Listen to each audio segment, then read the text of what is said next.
Hello दोस्तों, स्वागत है आपका अपने इस यूट्यूब चैनल एडू बॉक्सिंग पे।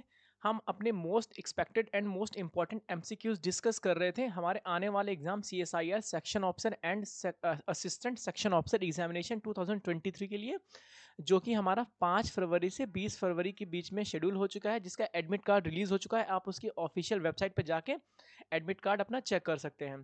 ठीक है, ये हमारा जो पार्ट नंबर 3 है, ये हमारा सब्जेक्ट है modern history and Indian national movement का। ठीक है, इसके पहले हमारे 2 पार्ट और आ चुके हैं इसके मॉडर्न हिस्ट्री के। आपको ऊपर आई बटन पे उसका लिंक दिख रहा होगा, वहां से क्लिक करके आप इसकी प्लेलिस्ट को देख सकते हैं। इसमें हमने टोटल 9 वीडियोस अपलोड कर चुके हैं, जिसमें हमारे डिफरेंट टॉपिक्स हमने कवर किए हैं, या डिफरेंट सब्जेक्ट्स हमने कवर किए हैं, जिसमें हमारा इंडियन पॉलिटी हो गया, modern history and Indian national movements हो गया, एंड एंशियंट हिस्ट्री हो गया, और general awareness and current affairs. ठीक है, ये मतलब 4 मेन सब्जेक्ट हमने इसमें कवर किए हैं। इसके एमसीक्यूज हमने कवर किए हैं। ठीक है, और इसका जो पीडीएफ है वो आपको हमारे टेलीग्राम चैनल एडू बॉक्सिंग पे मिल जाएगा। यहाँ ये आप चैनल चाहें तो उसको ज्वाइन करें। यहाँ से जो भी मैं यहाँ पर बताऊंगा आपको, ये सारा पीडीएफ आपको वहाँ से मिल जाएगा। वहाँ से आप डाउनलोड करके अपने रिवीजन को और अच्छा बना सकते हैं। बाकी प्लेलिस्ट का लिंक और इस चैनल का लिंक मैं दोनों डिस्क्रिप्शन बॉक्स में डाल दूंगा, वहाँ से आप चेक कर सकते हैं। ठीक है, और अगर मेरे ये एफर्ट्स, मेरे ये एमसीक्यूज, मेरे ये वीडियोस आपको अच्छे लगते हैं तो प्लीज़ हमारे चैनल को सब्सक्राइब ज़रूर करें, और वीडियो को लाइक करें, और अपने उन फ्रेंड्स को शेयर करें जिनका भी CSIR section officer and assistant section officer का एग्जाम है। ओके, और कमेंट्स ज़रूर करें अगर मैं कोई गलती करता हूँ, या अब जो भी आपकी राय होती है कमेंट बॉक्स में ज़रूर उसको शेयर करें। ओके, मैं कोशिश करूँगा मैं सबका रिप्लाई करूँ। चलिए स्टार्ट करते हैं हम अपने क्वेश्चन नंबर 1 से। थोड़ा सा मैं इसको रब कर देता हूँ। ठीक है, क्वेश्चन नंबर 1। ठीक है, क्वेश्चन नंबर 1 क्या कह रहा है कि the Chauri Chaura incident pave the way for end of which among the following movement. मतलब चौरी चौरा कांड जो हुआ था, ये इसकी वजह से कौन सा मूवमेंट जो है उसका एंड हुआ था।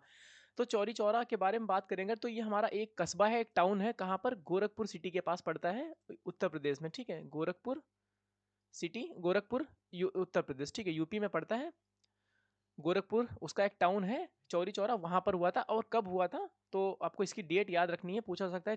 4 फरवरी 1922। ठीक है, इस दिन ये हुआ था। तो ये किस इस मतलब इस कांड की वजह से कौन सा जो मूवमेंट है उसका एंड हुआ था।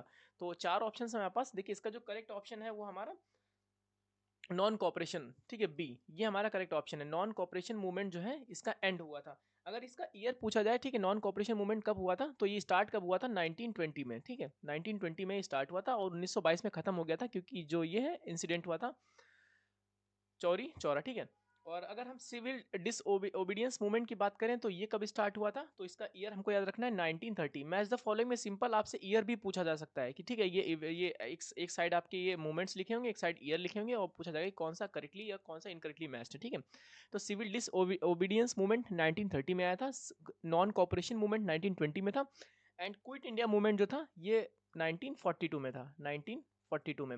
और खेड़ा सत्याग्रह जो था ये हमारा कब था? 1918 में, 1918 में। ठीक है, मैंने चारों आपको बता दी। आराम से इसको जो है कहीं नोट कर लीजिए, या इसको अच्छे से याद कर लीजिए। ठीक है, पूछा जा सकता है इसमें मैच द फॉलोइंग्स में, और भी डिफरेंट इसके हो सकते हैं, क्वेश्चन बन सकते हैं। ठीक है, क्वेश्चन नंबर 2 पे चलते हैं।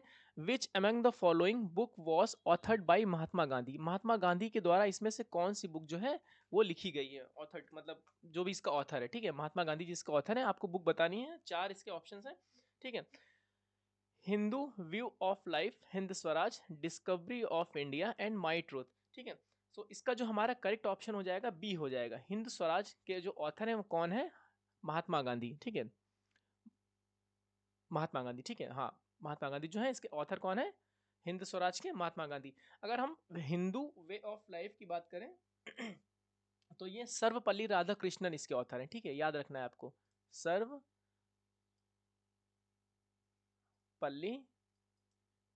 राधा कृष्णन। ठीक है, मैं ये थोड़ा सा यहाँ हौच-पौच हो गया, मैं आपको बोल करके बता रहा हूँ। हिंदू व्यू ऑफ लाइफ के ऑथर कौन है? सर्वपल्ली राधाकृष्णन। ठीक है, और डिस्कवरी ऑफ इंडिया काफ़ी फेमस है, ये फर्स्ट प्राइम मिनिस्टर हमारे थे जवाहरलाल नेहरू, उनके द्वारा। ठीक है, और माई ट्रूथ, ठीक है, माई ट्रूथ किसकी है?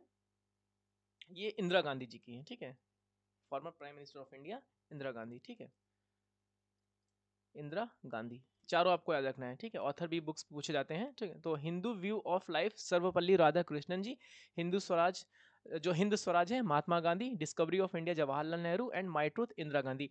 इसके साथ ही साथ कुछ और इंपॉर्टेंट्स मैं इंपॉर्टेंट्स बुक्स बता देता हूँ आपको। एक मूक नायक बहुत फेमस है न्यूज़पेपर, ठीक है, मूक नायक। इसके कौन है? Doctor B R Ambedkar. ये भी काफी डिफरेंट एग्जाम्स में पूछा जा चुका है पहले, ठीक है। तो आपको याद रखना है मूक नायक के जो ऑथर है या राइटर कौन है, तो इसके डॉक्टर बी आर अम्बेडकर हैं, ठीक है। इसके साथ ही एक बात करें तो एक है, ये वीकली मैगजीन थी, ठीक है, न्यूज़पेपर कह लें या वीकली मैगजीन कह लें, मूक नायक, ठीक है। और इसके साथ एक है हु वर शूद्रास, ठीक है, हु वर शूद्रास, ठीक है। ये भी बहुत फेमस बुक है। ये भी किसकी है? ये भी इन्हीं की है, ठीक है। चलिए, ठीक है, आगे चलते हैं क्वेश्चन नंबर 3 पे। द फेमस बुक गुलामगिरी, ठीक है, गुलामगिरी के राइटर पूछे गए हैं कि कौन है। सो क्वेश्चन नंबर 3 का हमारा जो करेक्ट ऑप्शन हो जाएगा, कौन हो जाएगा?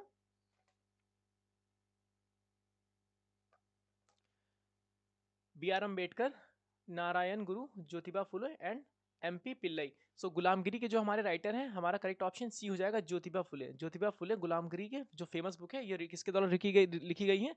तो ज्योतिबा फुले के द्वारा लिखी गई है, ठीक है। हाँ। और एक, हाँ, हु वर शूद्रास का किस साल में लिखी गई थी, तो आपको याद रखना है डॉक्टर बी आर अम्बेडकर द्वारा लिखी गई थी, और ईयर था इसका 1948, ठीक है, 1948 में लिखी गई थी ये। और जो ये थी हमारी मूक नायक, ये किस ईयर में थी? तो ये मूक नायक थी हमारी 1936 में, ठीक है। ईयर इतना इंपॉर्टेंट नहीं है, बस मैं आपको बता रहा हूँ, ठीक है, जीके के लिए। आगे चलते हैं क्वेश्चन नंबर 4 पे। Which of the following act formally made the governor general of Bengal as a governor general of India? मतलब पूछा गया किस एक्ट के अंडर में गवर्नर जनरल ऑफ बंगाल को गवर्नर जनरल ऑफ इंडिया में कन्वर्ट किया गया था या चेंज किया गया था। क्वेश्चन नंबर 4, क्वेश्चन नंबर 4 का हमारा करेक्ट ऑप्शन हो जाएगा चार्टर एक्ट ऑफ 1833, ठीक है। इस एक्ट के अंडर में इम्प्लीमेंटेशन के बाद गवर्नर जनरल ऑफ बंगाल की पोस्ट को कन्वर्ट कर दिया गया था गवर्नर जनरल ऑफ इंडिया में, ठीक है। और जो हमारे first governor general of India थे वो थे कौन? First governor general of India की बात करा जाए तो हमारे वो विलियम बेंटिक थे, ठीक है, विलियम बेंटिक। ये हमारे first governor general of India थे, ठीक है। First governor general of India कौन थे? William Bentinck. क्वेश्चन नंबर 5 पे चलते हैं। On which date the mutiny of 1857 started from, ठीक है। इसमें पूछा गया है कि किस डेट को जो 1857 की क्रांति है मेरठ में स्टार्ट हुई थी। तो डेट पूछी गई है, ठीक है। तो इसका हमारा जो करेक्ट ऑप्शन हो जाएगा वो हमारा 10 मई 1857, ठीक है। 10 मई 1857 को हमारा 1857 मतलब क्रांति 1857 की क्रांति स्टार्ट हुई थी मेरठ कैंटोनमेंट में, ठीक है, मेरठ कैंटोनमेंट में, ठीक है। मेरठ कैंटोनमेंट में 10 मई 1857 को स्टार्ट हुई थी। क्वेश्चन नंबर 6 पे चलते हैं हम लोग। Who was Prime Minister of England when Simon Commission came to India to review the Working Government of India Act 1999, ठीक है। जो गवर्नमेंट ऑफ इंडिया एक्ट 1919 के अंडर में मतलब एक साइमन कमीशन भेजा गया था, ठीक है, रिव्यू करने के लिए कि इंडिया का जो कॉन्स्टिट्यूशन है वो कैसा चल रहा है, ठीक है। तो उस समय का इंग्लैंड का प्राइम मिनिस्टर पूछा गया है कि who was the prime minister. So question number 6 का जो हमारा करेक्ट ऑप्शन हो जाएगा वो हमारा स्टैनली बेल्डविन हो जाएगा, ठीक है। स्टैनली बेल्डविन जो है ये हमारे उस समय के प्राइम मिनिस्टर थे इंग्लैंड के, जिनके कार्यकाल में साइमन कमीशन इंडिया में आया था रिव्यू करने के लिए गवर्नमेंट ऑफ इंडिया एक्ट 1919 को, ठीक है। तो याद रखना है, बहुत इंपॉर्टेंट है, Stanley Baldwin. Question number 6। Question number 7 पे चलते हैं। New India and commonwealth newspaper were started by, ठीक है। इसमें बोला जा रहा है कि new India and commonwealth newspaper है किसके द्वारा स्टार्ट किया गया था। चार ऑप्शन है हमारे पास। तो क्वेश्चन नंबर 7 का हमारा करेक्ट ऑप्शन हो जाएगा एनी बेसेंट, ठीक है। एनी बेसेंट हमारा करेक्ट ऑप्शन हो जाएगा। एनी बेसेंट के द्वारा new India and commonwealth newspaper start किया गया था। एनी बेसेंट एक और काफ़ी इंपॉर्टेंट मतलब प्रोमिनेंट लीडर हैं किसकी? All India home rule league की इस्टेब्लिशमेंट में, ठीक है। All India home rule league, ठीक है। इसका सेटअप किसके द्वारा किया गया था? All India home rule league जो है किसके द्वारा सेटअप करी गई थी? तो आपको याद रखना है एनी बेसेंट के द्वारा। और जो नॉर्मल होम रूल लीग थी वो हमारे लाला लाजपत राय के द्वारा की गई थी, ठीक है। चलिए आगे चलते हैं क्वेश्चन नंबर 8 पे which of the following are the principles of Arya Samaj. ठीक है, आर्य समाज के प्रिंसिपल्स आपको बताने हैं, इसमें से कौन से हैं, क्वेश्चन नंबर 8 में। ठीक है, question number 8, the Vedas are only source of truth and its study is absolutely necessary. ठीक है, ये आर्य समाज का प्रिंसिपल है। ठीक है, ये करेक्ट स्टेटमेंट है। ठीक है, ये प्रिंसिपल है बिल्कुल करेक्ट है कि वेदास जो है ओनली सोर्स हैं ट्रूथ के, और ऑब्सोल्यूट जो हाँ, truth and is it's study is absolutely necessary. ठीक है, और यही अति आवश्यक चीज़ है। ठीक है, और प्रोहिबिशन ऑफ आइडल वर्शिप। ठीक है, आइडल आइडल वर्शिप की ये प्रोहिबिट करता है। ठीक है, ये स्टेटमेंट भी हमारा करेक्ट है। Support to widow remarriage in certain circumstances. ठीक है, विडो रीमैरिज को इन्होंने सपोर्ट किया था, ये भी स्टेटमेंट हमारा करेक्ट है। फर्स्ट, सेकंड, थर्ड तीनों करेक्ट है। और जो फोर्थ है हमारा, opposition to reincarnation theory of God and religious pilgrimages. ठीक है, ये भी बिल्कुल हमारा करेक्ट है। तो हमारे चारों स्टेटमेंट करेक्ट है, यहाँ पर पूछा गया है करेक्ट ऑप्शंस। ठीक है, तो हमारा इसका डी आंसर हो जाएगा। ठीक है, डी ऑप्शन हो जाएगा। 1 2 3 ऑल आर करेक्ट। ठीक है, आर्य समाज के ये चारों प्रिंसिपल बिल्कुल करेक्ट हैं। आराम से पॉज करके देख लीजिएगा, बाकी मैं इसको डिटेल में आपको इसके सारे आर्य समाज के प्रिंसिपल बता देता हूँ। ठीक है, ठीक है, ये हमारे प्रिंसिपल हैं, the 10 principles of Arya Samaj. ठीक है, एक एक करके मैं बता देता हूँ। देखिए, पहला तो मैंने ऊपर डिस्कस कर लिया है, Vedas are only source of truth, therefore the study of Vedas is absolutely necessary. ठीक है, ये ऊपर हमने पढ़ा। और recitation of mantras of Vedas and performance of yajnas. ठीक है, ये भी हमारा प्रिंसिपल है। और opposition to the ideal worship, मतलब इसका अपोजिशन का मतलब प्रोहिबिट करना है या अपोजिशन करना है, एक ही बात है। ठीक है, तो ये स्टेटमेंट भी, ये प्रिंसिपल भी हमारा। Faith in theory of karma and transmigration of soul. ठीक है, ट्रांस माइग्रेशन मतलब सोल एक बॉडी से जो है वो जो भी हमारा होता है वो कर्म के बेसिस पे हमारी लाइफ चलती है। और ट्रांस माइग्रेशन मतलब हमारी शरीर मर जाता है पर हमारी आत्मा बॉडी टू बॉडी ट्रेवल करती रहती है। ठीक है, तो ये ट्रांस माइग्रेशन ऑफ सोल की बात करी गई थी। Faith in theory of one God who has no physical existence. ठीक है, और इन्होंने क्या कहा था कि एक ही गॉड है, गॉड इज वन एंड उसका कोई फिजिकल एग्जिस्टेंस नहीं है। ठीक है, opposition of reincarnation theory of God and religious pilgrimages. ठीक है, इन्होंने अपोजिशन की मतलब अपोज किया था री इनकारनेशन थ्योरी ऑफ गॉड की। ठीक है, opposition to child marriage and polygamy. Child marriage का इन्होंने विरोध किया था। और पॉलीगैमी मतलब मल्टीपल शादी आप हिंदू में नहीं कर सकते, कि मतलब 2 3 4 आप जितनी मर्जी चाहें जो है अगर चाहें तो नहीं कर सकते हैं। तो पॉलीगैमी मतलब आप एक से ज़्यादा शादी करते हैं तो उसे पॉलीगैमी कहते हैं। तो पॉलीगैमी नहीं अलाउड था, ये इसका बेसिक प्रिंसिपल था आर्य समाज का। तो अगर कहीं पूछा जाए कि पॉलीगैमी जो था वो किस मतलब समाज का, मतलब किस ऑर्गेनाइजेशन का बेसिक प्रिंसिपल था, बहुत इंपॉर्टेंट, तो आपको रखना आर्य समाज का बहुत इंपॉर्टेंट प्रिंसिपल था पॉलीगैमी। ठीक है, पॉलीगैमी नहीं मतलब ऑपोजिशन, और मतलब कैसे उसको बोले, मतलब विरोध करते थे। ठीक है, belief belief in female education. ठीक है, फीमेल एजुकेशन को बढ़ावा देने में लोग काफ़ी बिलीव करते थे। और जो हमारा लास्ट 8th है, मतलब 9th है, सपोर्ट टू विडो विडो री marriages and in certain circumstances. ठीक है, ये भी हमने ऊपर डिस्कस किया, ये भी हमारा बहुत इंपॉर्टेंट है। और attempt to propagate Hindi and Sanskrit language, और हिंदी और संस्कृत लैंग्वेज को हमको प्रमोट करना है और काफ़ी प्रचार प्रसार करना है। ठीक है, आगे डेवलपमेंट के लिए। ठीक है, ये सारे इंपॉर्टेंट 10 प्रिंसिपल मैंने आर्य समाज के आपको बता दिए। पॉज करके आप चाहें तो उनको नोट डाउन कर सकते हैं। ठीक है, और ये आपके एग्जाम्स में काम आ सकता है। ठीक है, आगे चलते हैं क्वेश्चन नंबर 9 पे। Consider the following statement about the vernacular press act. Vernacular press act के रिगार्डिंग आपको स्टेटमेंट्स बताने हैं कि करेक्ट कौन से हैं। Question number 9। ठीक है, क्वेश्चन नंबर 9।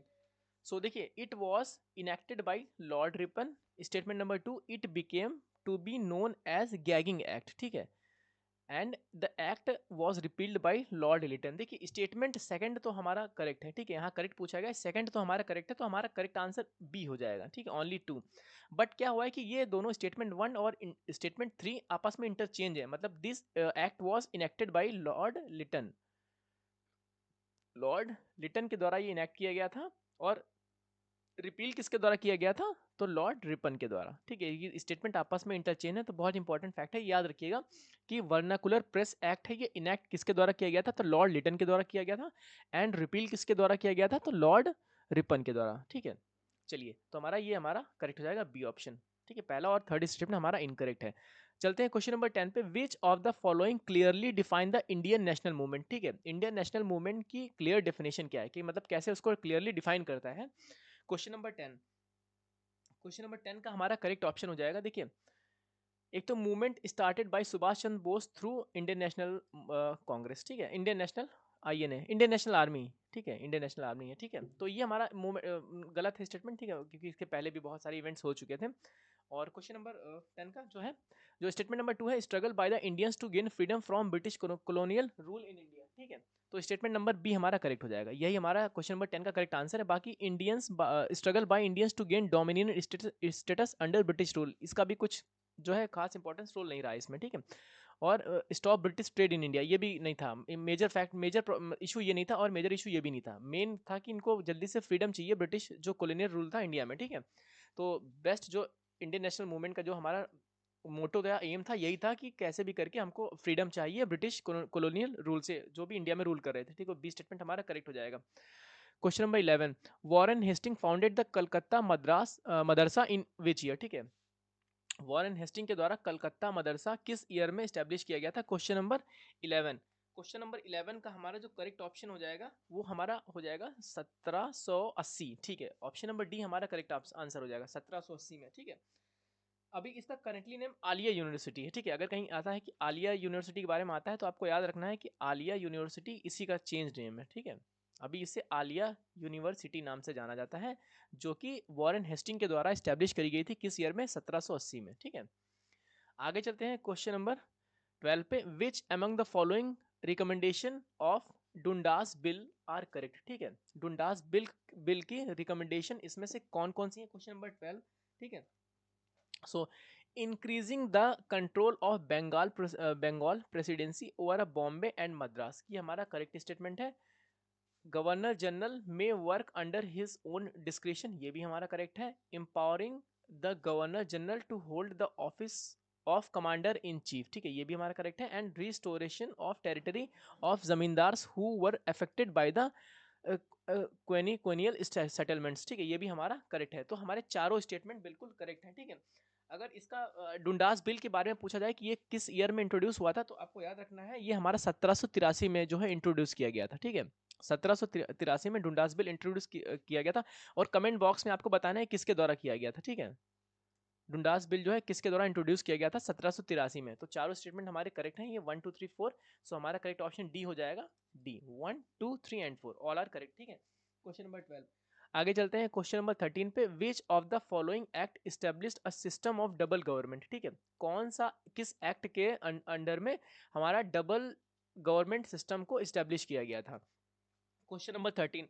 क्वेश्चन नंबर 13 का हमारा करेक्ट ऑप्शन हो जाएगा सी, ठीक है। पिट्स इंडिया एक्ट ऑफ 1784 के अंडर में जो है डबल गवर्नमेंट का एस्टेब्लिशमेंट हुआ था। पिट इंडिया एक्ट 1784, ठीक है, फॉर्म करता है हमारा सिस्टम ऑफ डबल गवर्नमेंट, ठीक है।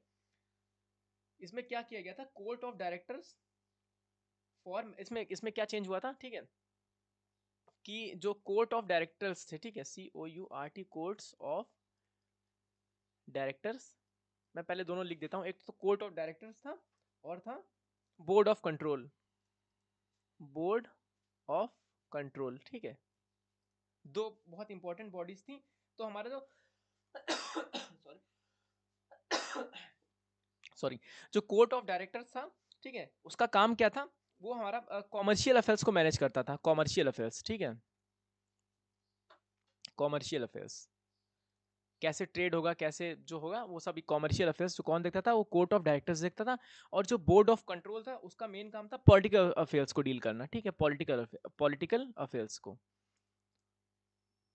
ठीक है, ये भी याद रखिएगा, ठीक है, कि कोर्ट ऑफ डायरेक्टर का रोल क्या था। तो ये इसका मेन काम था कॉमर्शियल अफेयर्स को डील करना, और बोर्ड ऑफ कंट्रोल का था पॉलिटिकल अफेयर्स को, ठीक है। और हमारा एक्ट था पिट्स इंडिया एक्ट ऑफ 1784, जो डबल गवर्नमेंट सिस्टम को फॉर्म करता है, ठीक है। क्वेश्चन नंबर 16, क्वेश्चन नंबर 14 पे चलते हैं। The establishment of Sanskrit college at Calcutta was opposed by, ठीक है, इसमें बोला गया है कि जो संस्कृत कॉलेज कलकत्ता में इस्टेब्लिश करने के लिए मतलब प्लान जब इंट्रोड्यूस किया गया था, तो किसके द्वारा अपोज किया गया था, अपोज बाई किसके द्वारा, मतलब oppose by who among the following, ठीक है। ये किसकी बात हो रही है, Sanskrit college at Calcutta, Sanskrit college Calcutta की बात हो रही है कि इसका अपोज किसने किया था, क्वेश्चन नंबर 14 में। सो इसका जो करेक्ट ऑप्शन है हमारा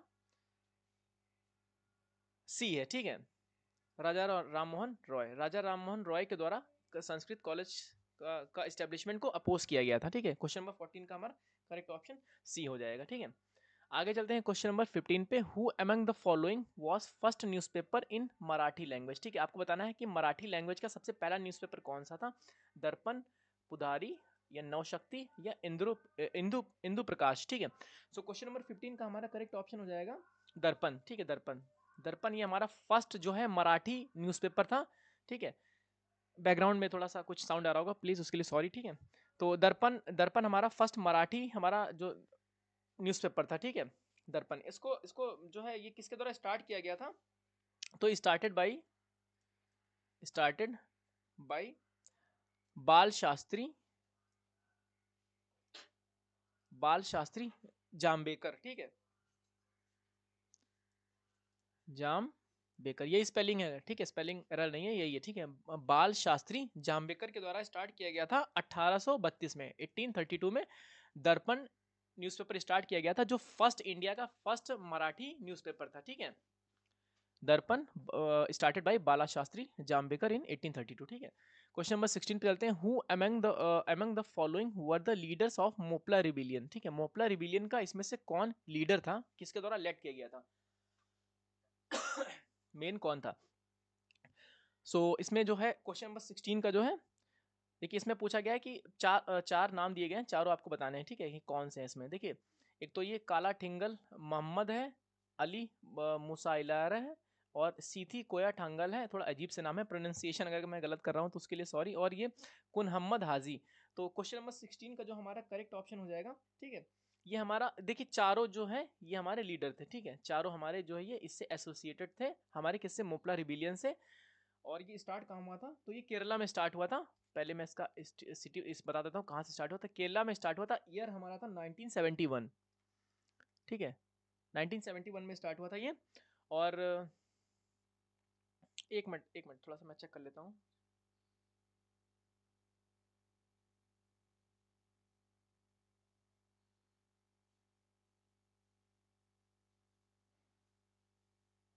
नाइनटीन ट्वेंटी वन है, सॉरी सॉरी, 1921 है। ठीक है, जहाँ आंसर्स लिखता हूँ मैं वहाँ थोड़ा गलत दिया था, 1921। ठीक है, मोपला रिविलियन कब स्टार्ट हुआ था तो ये स्टार्ट हुआ था केरला में 1921 में। और इसके चारों जो है, चारों नेम जो है ये एसोसिएटेड थे किससे, मोपला रिबिलियन से। और अगर पूछा जाए कि किसके द्वारा लेट किया गया था, ठीक है, तो जो इसमें एक मिनट रुकिए, हाँ ठीक है, जो ये है कुन मोहम्मद हाजी, इनका पूरा नाम अगर मैं बात करूं तो वरियम कुन मोहम्मद हाजी। ठीक है, इनके द्वारा लेट किया गया था। ठीक है, ये इसके जो प्रोमिनेंट लीडर थे, इनके द्वारा स्टार्ट किया गया था मोपला रिबिलियन केरला में 1921 में। ठीक है, तो क्वेश्चन नंबर इसका जो ये ऑप्शन, ये मतलब ये है, आपको याद रखना है कुन मोहम्मद हाजी, वरियम कुन मोहम्मद हाजी इनके द्वारा स्टार्ट किया गया था। डी ऑप्शन हमारा करेक्ट आंसर हो जाएगा। ठीक है, आगे चलते हैं क्वेश्चन नंबर 17 पे। Who among the following were associated with the all India किसान सभा। ऑल इंडिया किसान सभा के रिगार्डिंग आपको बताना है कि कौन कौन से इसमें एसोसिएटेड थे। Question number 17। ठीक है,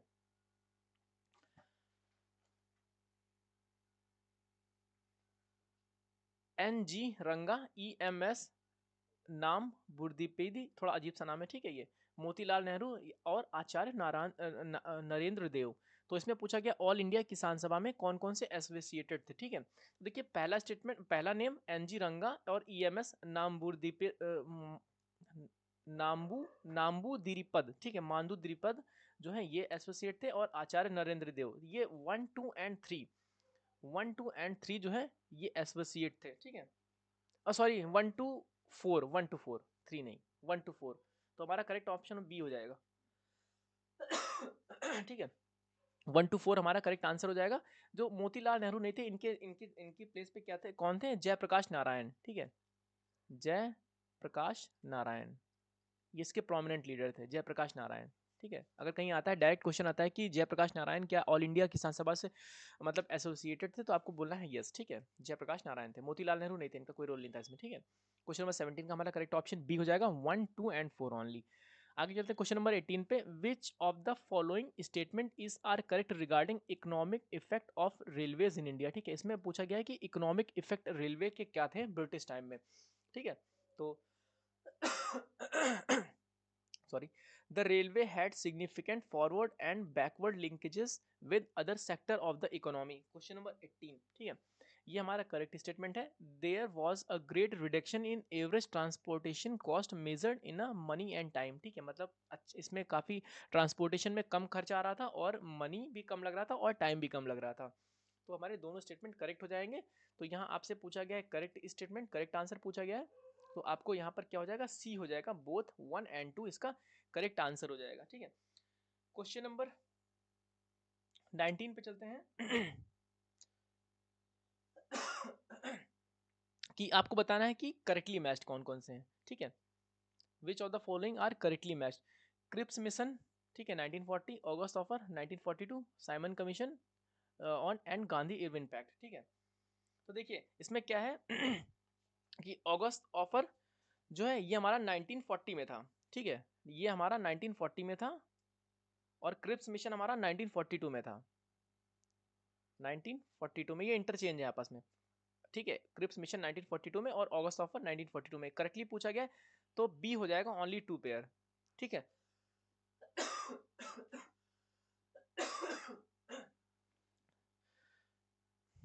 सॉरी, ठीक है, थोड़ा सा तबीयत मैंने बताया था ना आपको खराब है, तो थोड़ा सा कफ है मेरे को, ड्राई कफ, सॉरी उसके लिए। ठीक है, सो क्रिप्स मिशन हमारा कब था, क्रिप्स मिशन हमारा था 1942 में और ऑगस्ट ऑफर हमारा 1942 में, ओनली 2 पेयर्स जो है हमारे करेक्ट हैं। बाकी हमारे ये साइमन कमीशन 1927 और गांधी इरविन पैक्ट 1931 दोनों हमारे करेक्टली मैच्ड हैं। आगे चलते हैं क्वेश्चन नंबर 20 पे, who was the first and last Indian governor general of independent India. ठीक है, first and last governor general of independent India पूछा जा रहा है क्वेश्चन नंबर 20 में तो इसका हमारा करेक्ट ऑप्शन हो जाएगा चक्रवर्ती राजगोपालाचारी। ठीक है, सी राजगोपालाचारी, ये हमारा करेक्ट आंसर हो जाएगा। ये हमारे फर्स्ट और लास्ट इंडियन गवर्नर जनरल थे इंडिपेंडेंट इंडिया के। और अगर ये कब से कब तो पूछा जाए तो आपको याद रखना है 1948, 1948 से 50। ठीक है, 2 सालों के लिए थे, 1948 से 48 से 50 के बीच में। ठीक है, और सी राजगोपालाचारी का एक प्रोमिनेंट लीडर थे, इनके द्वारा फाउंड किया गया था, फाउंडेड स्वतंत्र पार्टी, स्वतंत्र पार्टी की। ठीक है और ये फर्स्ट रिसीवर थे, first recipient of Bharat Ratna. ठीक है, भारत रत्न। ठीक है, भारत रत्न के पहले रिसीवर थे सी राजगोपालाचारी और ये फर्स्ट और लास्ट गवर्नर जनरल थे इंडिपेंडेंट इंडिया के, और स्वतंत्र पार्टी फाउंड करी गई थी इनके द्वारा। ठीक है, ये कुछ इंपॉर्टेंट फैक्ट्स हमने बात कर ली किनके बारे में, सी राजगोपालाचारी के बारे में। ठीक है, हाँ, वो भारत रत्न से एक और इम्पॉर्टेंट फैक्ट, ठीक है, सुभाष चंद्र बोस, जो नेताजी सुभाष चंद्र बोस जी हैं हमारे, ठीक है, जिसे प्रिंस ऑफ पैट्रियट्स भी कहा जाता है, 1992 में जो है इनको दिया गया था। ठीक है, भारत रत्न 1992 में इनको भारत रत्न दिया गया था।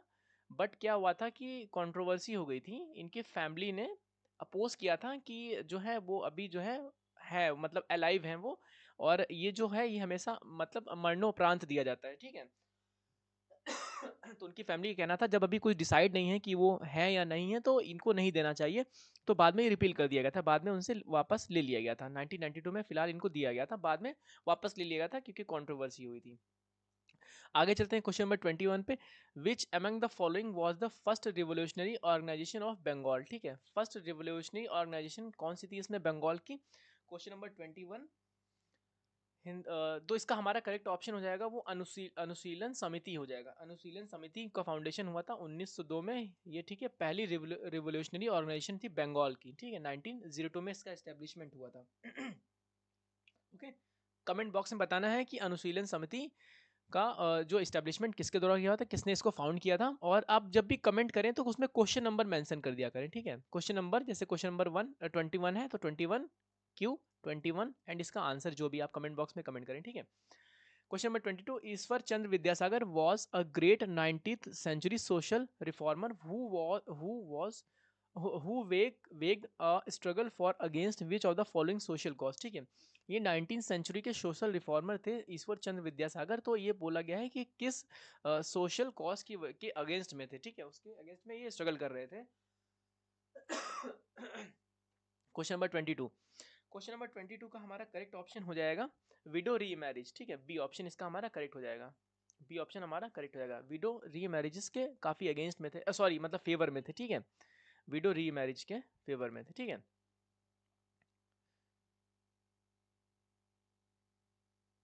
और अगर इनको ईश्वर चंद विद्यासागर जी को एक चीज और कहा जाता है, फादर ऑफ बंगाल प्रोज, ठीक है। फादर ऑफ बंगाल प्रोज, ठीक है, ये भी इनको कहा जाता है फादर ऑफ बंगाल प्रोज, ठीक है।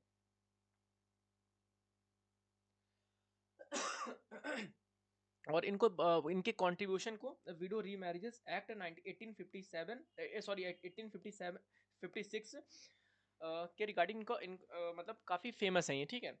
कि इनका जो है Ishwar Chandra Vidyasagar called as a father of great Bengal prose, ठीक है। Great contribution for the passing Hindu widow remarriages, ठीक है। पासिंग, इनका काफी इंपॉर्टेंट रोल था किसमें, Hindu widow remarriage act of 1856। और इसमें इनके किसकी हेल्प करी थी, विद हेल्प ऑफ डलहौजी, ठीक है, डलहौजी, ठीक है।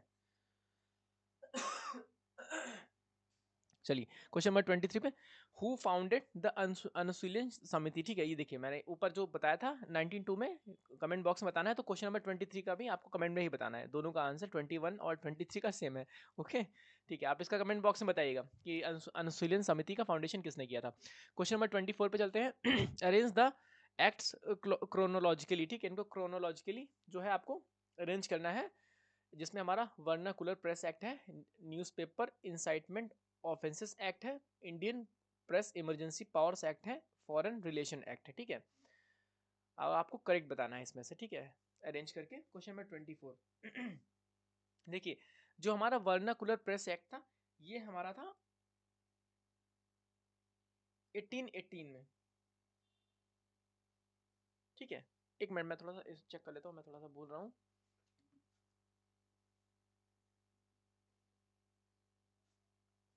1878, सॉरी, ठीक है, 1878 वर्नाकुलर प्रेस एक्ट हमारा 1878 में था। और न्यूज़पेपर इंसाइटमेंट ऑफेंसेस एक्ट ये हमारा था 1908 में, 1908 में। और इंडियन प्रेस इमरजेंसी, जो इंडियन प्रेस इमरजेंसी पावर था, ये हमारा था 1932 में, सॉरी सॉरी 1931 में, 1931 में, ठीक है। जो हमारा Indian press emergency power act था, ये हमारा 1931 में था।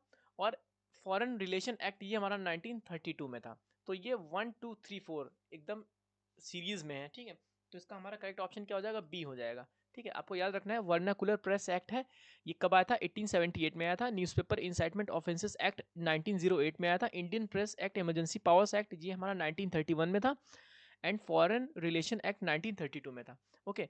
आगे चलते हैं क्वेश्चन नंबर 25 पे। ये हमारा लास्ट क्वेश्चन है, who among the following were associated with the प्रार्थना समाज। प्रार्थना समाज से इसमें कौन कौन से एसोसिएटेड है, Atmaram Pandurang, M G Ranade, R G Bhandarkar and N G Chandavarkar, ठीक है। Question number 25।